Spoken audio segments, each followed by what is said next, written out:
Minggu Prapaskah ketiga tahun C.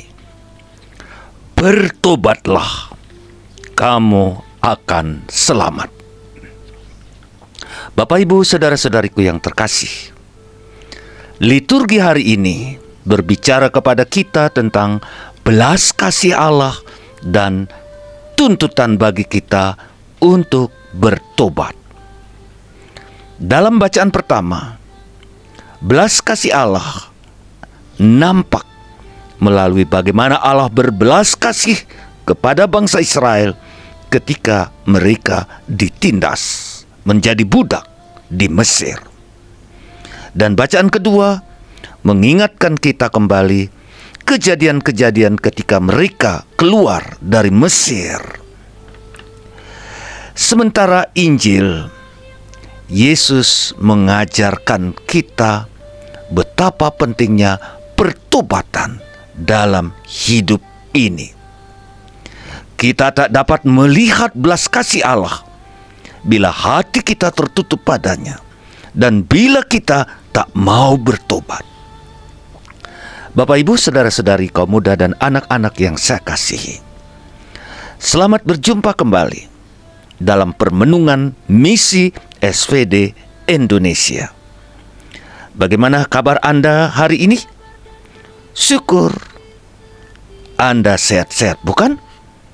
Semoga Anda bersama keluarga, bersama komunitas, teman-teman, diberi kesehatan yang baik, yang prima. Tetap bersemangat dalam Tuhan. Bagi saudara-saudaraku yang sakit, tetap bersemangat, tetap berharap, tetap beriman. Tuhan menjamahmu.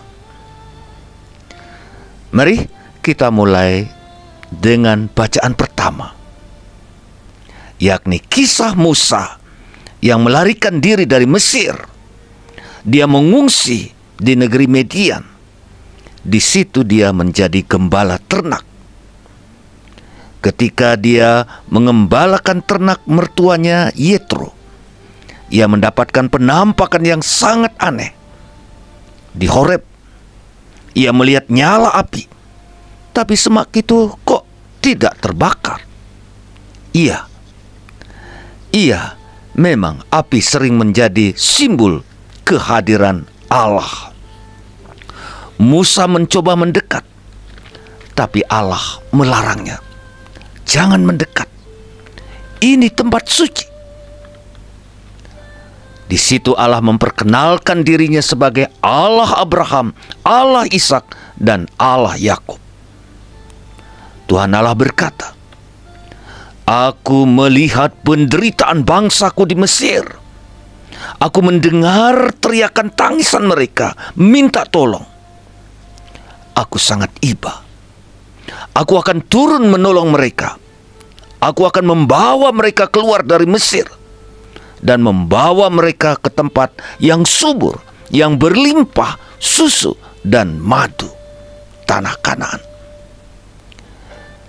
Di sini kita melihat, Bapak Ibu, bagaimana Allah membangun relasi dengan manusia secara pribadi. Hubungan pribadi Allah dan manusia terjadi bila kita membuka diri kepada Allah. Dalam bacaan kedua, Santo Paulus mengingatkan kita kembali sejarah keluarnya bangsa Israel dari Mesir. Kisah ini tentu saja menjadi peringatan bagi kita yang berkenaan dengan kita sebagai orang-orang Kristiani. Tidak cukup mendapat pembebasan oleh Allah, namun kita juga harus bersyukur atas rahmat-Nya ini, bertobat dan bertaut padanya. Paulus berkata, nenek moyang kita telah dibebaskan oleh Allah. Mereka menyeberangi Laut Merah. Mereka dituntun dan diberi makan oleh Allah di padang gurun. Namun sayang sekali, tidak semua mereka setia, tidak semua mereka taat, tidak semua mereka menyembah Allah. Allah juga bisa murka loh. dengan menewaskan mereka. Memang akhirnya hanya sedikit yang selamat, hanya sedikit yang sampai di tanah terjanji. Meski begitu banyak anugerah yang mereka terima, kebaikan Allah yang mereka terima, sebagian besar mereka tidak menyenangkan hati Allah. Mereka mengecewakan Allah karena mereka tidak memiliki iman tentunya, dan mereka tidak memiliki komitmen yang kuat dengan Allah. Kata Paulus, semua kejadian-kejadian itu menjadi peringatan bagi kita supaya kita beriman kepada Tuhan, berkomitmen kepada Tuhan, setia kepada Allah. Amin. Amin. Apa yang Yesus katakan dalam Injil? Dia meminta, bahkan menuntut betapa pentingnya pertobatan. Kabar tentang orang-orang Galilea yang dibunuh dan darahnya dicampurkan dengan darah binatang untuk menjadi persembahan. Nasib mereka mengerikan. Apakah karena dosanya lebih besar dari kalian? Kata Yesus kepada orang-orang Yahudi. Apakah karena dosanya lebih besar dari dosa kalian? Yesus katakan tidak. Tidak. Jika kalian tidak bertobat, kalian juga akan binasa dengan cara yang sama seperti mereka. Juga kabar tentang 18 orang yang mati ditimpa menara dekat Siloam. Apakah itu karena dosanya yang besar? Yesus katakan tidak. Jika kalian tidak bertobat, kalian juga akan binasa dengan cara yang sama. Bapak, Ibu, saudara-saudariku yang terkasih, orang-orang yang mendengarkan Yesus atau orang-orang Yahudi menafsirkan kejadian ini yang menimpa orang-orang Galilea ini sebagai hukuman ilahi, hukuman Allah. Mereka katakan, mereka itu bersalah, maka mereka dihukum. Kami tidak bersalah, maka kami tidak akan dihukum. Begitu kata mereka.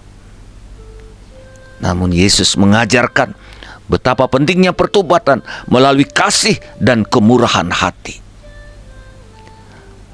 Dalam masa-masa puasa ini, gereja mengajak kita bertobat untuk memperbaharui hidup kita.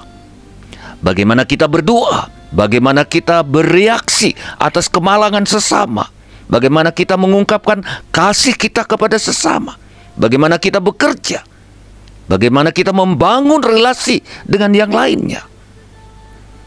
Ajakan ini justru untuk kebaikan kita, Bapak Ibu, untuk kebaikan kita. Nah, untuk menguatkan pengajarannya tentang pertobatan, Yesus memberikan sekali lagi perumpamaan. Pohon yang ditanam, dirawat, dan tidak berbuah, diapakannya? Dipotong saja, dibakar.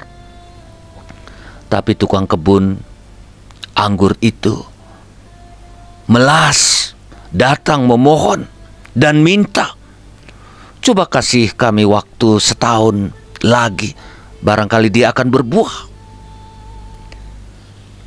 Bapak, Ibu, saudara-saudariku, ini mengungkapkan belas kasih Allah. Kalau toh juga nanti tak berbuah, dipotong saja. Nah, pelajaran apa yang kita petik dari liturgi hari ini? Allah yang penuh belas kasih dan sabar selalu memberikan kesempatan, selalu memberikan kesempatan untuk berubah, untuk bertobat. Namun kita harus sungguh-sungguh berusaha untuk mewujudkan pertobatan kita. Kita diberi waktu, tetapi kalau kita tidak memanfaatkannya, kita juga akan mengalami nasib yang sama. Kalau kita tidak bertobat, kita tidak selamat. Yang sampai di tanah terjanji hanya sedikit. Jika kita tidak bertobat, nasib kita sama seperti orang-orang Galilea yang dibunuh. Yang dibunuh Pilatus. Sama dengan mereka yang mati tertimpa reruntuhan menara. Mereka mati. Sama seperti pohon anggur yang tidak berbuah, meski diperpanjang, diberi waktu, juga tidak menghasilkan. Mereka memotongnya dan membakarnya. Kita harus bertobat untuk memperoleh hidup abadi. Nah, itu sebenarnya inti pengajaran Yesus. Apakah kita setuju? Ya, berat bukan? Bisa? Bisa. Bagi Tuhan tidak ada yang mustahil. Bagi mereka yang berusaha dengan sekuat tenaga, mereka bisa. Dan semoga masa-masa Prapaskah ini menjadi kesempatan yang sangat indah bagi kita untuk memperbaharui hidup kita, untuk bertobat. Amin Bapak Ibu. Amin. Salam, saya Pater Agus Inyoman Murtika SWD, Domus Orationis Arnoldi, Batu. Terima kasih. Tuhan memberkati Anda semua. Dan semoga rahmat ini menyertai kita sepanjang perjalanan pertobatan kita. Amin. Orang yang takwa kepadanya